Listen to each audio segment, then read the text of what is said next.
Welcome to Module 3. So now we're going to go over the first set of magnetic connection tactics. And this first set, the reason I'm teaching it to you before everything else is because, in my opinion, it's the most powerful. It is called the trifecta of power. And the trifecta of power consists of metaphors, stories, and analogies. And these are my 3 go-to tactics for effective communication. And they're the first 3 tactics that I teach people how to use when they come into my sphere of influence. So the reason why this stuff works so well is because human beings are wired to listen to, and more importantly, to remember stories.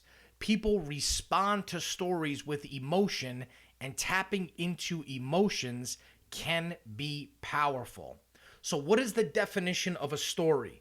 The definition of a story is an account of real or imaginary people or events. Most people will see themselves as the hero or the protagonist in your story, and then they'll connect with the message of what the hero is learning or how the character is transformed throughout the story. What is the definition of an analogy? An analogy is a comparison between 2 things showing a parallel structure. For example, you could compare a seedling and its growth to the growth of a startup business. And the definition of a metaphor is a figure of speech where a phrase is applied to an object or action when it's not literally applicable, but instead symbolically applicable. For example, if a salesman exceeds his quota for the month, you could say he hit it out of the ballpark. Now, the reason why this is so powerful is because it circles back to exactly what I was talking about in the earlier module regarding Milton Erickson. So what made Milton Erickson such an anomaly when it came to hypnosis was that he used a very indirect approach. So rather than barking commands at people to get them to go into hypnosis, he instead just created a magnetic connection with them and used a very indirect approach. Now, the reason why the indirect approach works so well is because anytime you try to influence, persuade, sell, pitch, convince somebody to do something, you're going to encounter resistance. Why? Because persuasion involves change, right? If the person didn't have to change something, it wouldn't be persuasion. They would just agree with whatever you're asking them to do. So persuasion involves change, and change involves resistance. So anytime you ask somebody to make a change, hence persuade them, you're going to encounter resistance, and things are going to go through their mind like, well, if I say yes, what do I have to lose in terms of time, money, energy, resources, etc., right? So this is what happens when you use a direct approach. When you use an indirect approach, you're able to reduce that resistance a lot more because the person isn't really feeling like you're persuading them. It doesn't feel like influence. It doesn't feel like persuasion. Because what happens is all of the things that I just mentioned, when a person starts saying, what do I have to lose in terms of time, money, energy, resources, all that happens on a conscious level. So the person is using logic. They're sitting there and they're scrutinizing the situation and the information. But when you can touch them on an unconscious level, or you could touch them on an emotional level, you're not only are you able to get your point across more effectively, but the point will actually become more memorable so that it will stick with the person after you've made it. So what I want to give you right now is a real live example of how I use this in my business. So my business, the Influence Academy and Influence Mastery Incorporated, is a digital publishing business where we teach people strategies, tactics, techniques, much like you're learning in this program, to level up their communication skills, Within that sphere are all kinds of things like NLP, hypnotic language, influence, persuasion, detecting deception, body language, etc. Now, when people come into my world, there are a couple of things that I need them to understand and accept if they want to continue. In order for them to want to continue to consume my information and get value from it and take the action that I need them to take, I need them to understand something. I need them to understand A, the value of understanding and having the ability to influence and persuade, the value of powerful communication skills, and I need them to understand that in most cases, they don't know it yet because it was never taught to them in school. Now, I could just come out and say it the way I just said it now, but instead what I do, and you've probably seen this if you're on my email list, is I give a story, or in actuality, it's more of an analogy, and in that analogy, I sprinkle all types of metaphors. So here's what it looks like. We're going to jump in, and I'm going to show you exactly what it looks like. So when the person enters my email list, they get something called the trifecta of power, which is a series of PDFs where I educate them on how to use metaphor, stories, and analogies, and I do that by using metaphors, stories, and analogies. So here's a real life example of how this works. Welcome to lesson 1. We begin with one simple question. What's the number one reason why people fail at being persuasive? It's because we've been robbed of the education of communication. This isn't something that you learn in high school or college, right? So what I'm doing here is I'm making the statement, but now I'm going to show how that statement is true. I'm going to back it up. You learn everything else but this stuff. So here it goes. Imagine this. You're on a stranded remote island. Doesn't matter how you got there. You're scared, you're uncertain. Suddenly, a man comes from the forest. He introduces himself and tells you that he's been on the island for 15 years. The bad news, he hasn't figured out how to get off the island. The good news, he still knows how to survive. And he actually lives like a king in being stranded on a remote island terms. So he invites you to have a bite to eat. He lights a fire. He pulls out a giant fish on a stick. He roasts it over the fire for 10 minutes. He lays it out on a big banana leaf and finishes it with some fresh squeezed lime juice. He even garnishes it with some kind of fresh herb. You take a bite. It's pure bliss. It's like a flavor bomb exploded in your mouth. It's better than any fish you've had in any seafood restaurant. Simply amazing. You cannot believe how good this fish tastes. Now he tells you that he could teach you exactly how to make fish just like this. He'll show you how to scale it. He'll show you how to get it on the stick without ripping it apart. He'll tell you exactly how long you need to cook it for it to come out absolutely perfect. He'll even show you where to find the limes and the herbs. Sounds great. So when do we go fishing, you ask? Well, I don't teach people the fishing part. That's something you need to figure out on your own. You stand there puzzled. Why would this guy show me everything except the most important part? Without the fish, then everything else is worthless. Well, guess what? That's exactly how the game of life is currently set up. You get an education so you could get a job, but you don't learn how to persuade the boss to hire you. You learn a skill that you could be paid for, but you don't learn how to communicate that you have that skill. You learn to be a good partner who cares for others, but you don't learn the skills needed to persuade someone to go out on a date with you. You learn to become an entrepreneur so you can make a living on your own terms, but you don't learn how to influence the people in your market to become customers. Think about that for a second. The most important education that you should receive in life, the education of effective communication, isn't taught to you. Instead, you're left to figure that part out on your own, just as if you were back on that deserted island. And here's what's even more alarming.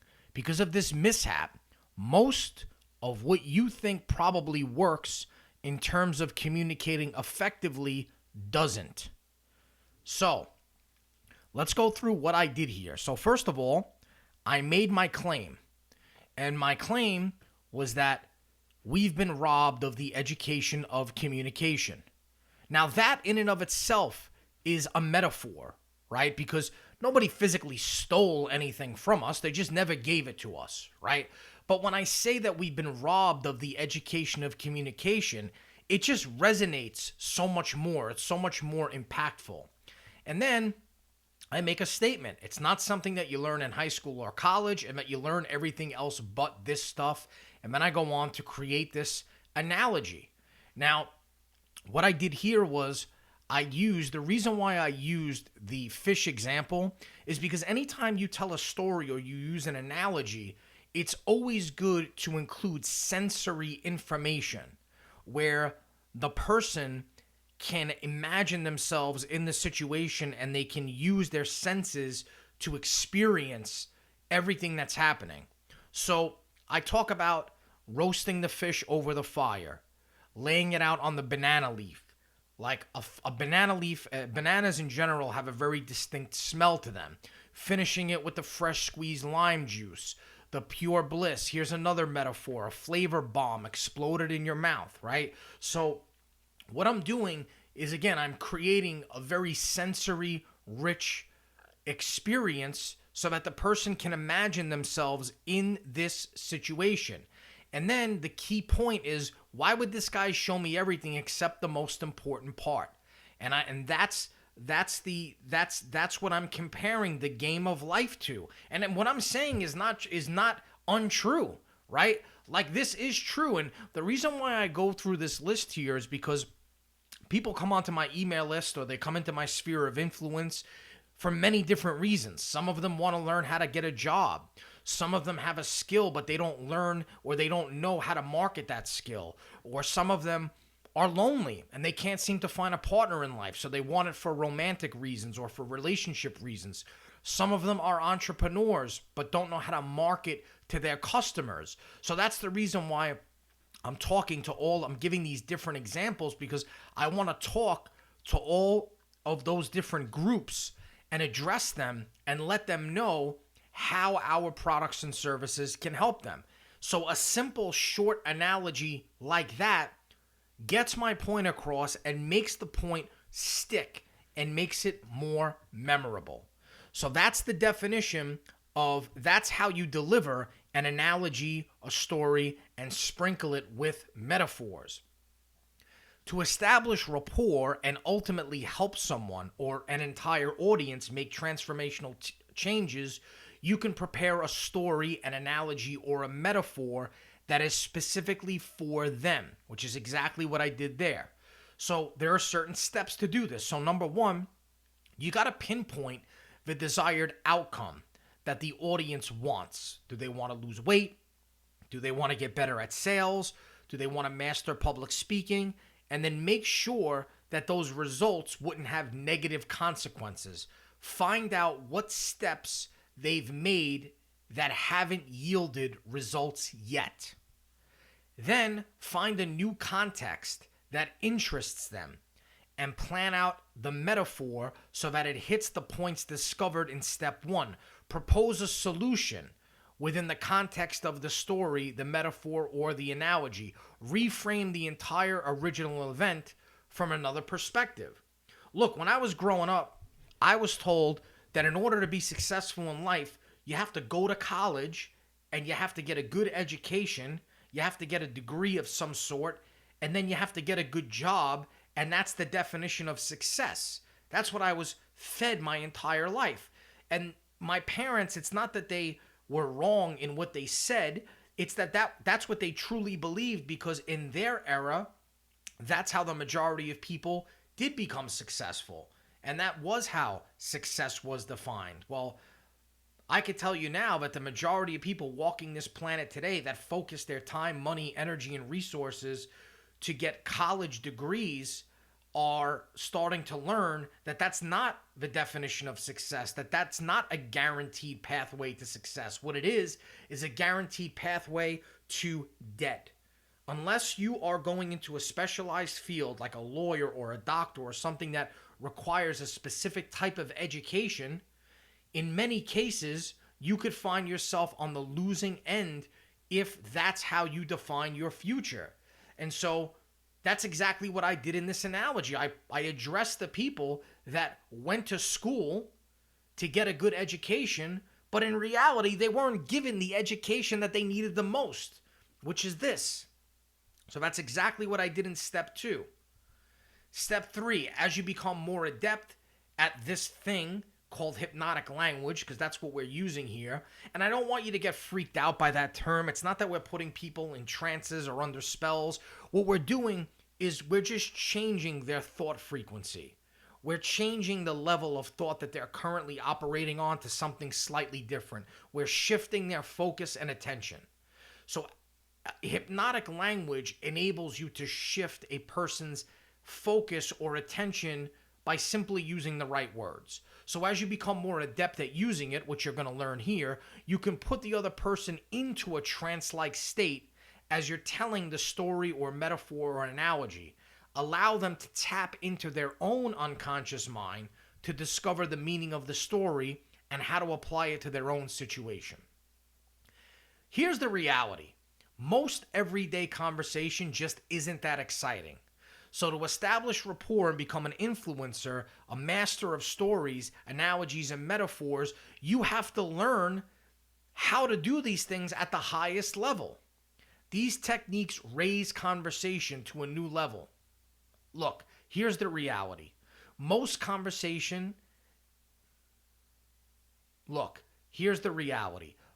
everyday conversation just isn't that exciting. So to establish rapport and become an influencer, you gotta master stories, analogies, and metaphors, because these techniques raise conversation to a new level and keep your subject engaged. Rapport requires connection. And if your subject isn't interested, they're not going to be listening to the depth of your message. Now, one thing I want to talk about is this concept of using vague language when incorporating stories, metaphors, and analogies. So, if you want another person to imagine a scenario, sometimes it's helpful to keep the language vague enough that they can fill in their own details. So, for example, if you want to use a ship story, you could begin by having the client imagine a ship on calm waters. Everything is serene and a light breeze is blowing. Then suddenly, a dark storm appears. Dark storm clouds are on the horizon. By telling the story like this, to give message for the obstacles encountered in life, the person can then fill in the details from their past to give it meaning and understand the pattern and the message. Now, in most cases, or I should say in many cases, you don't want to use vague language. You want to use specific language because you want to create a detailed, concise picture of the story or what you want the person to imagine. But as we're going to learn through something called the vague investigation technique, which we'll get into in another module, there are times where you want to use vague, ambiguous language to let the person come up with their own thoughts or visions. Stories, metaphors, and analogies unlock the unconscious mind. Poems and songs tap into the unconscious parts of our mind because they're specific enough, yet universal enough for us to connect them to our own memories and thoughts. Great stories, metaphors, and analogies work the same way.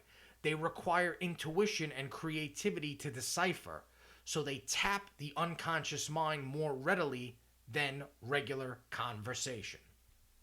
Sometimes it's difficult for us to detect our own solutions to our own problems, but a story or a metaphor can help us to see ourselves from a different position. It helps us to see patterns in ourselves that we might not otherwise see.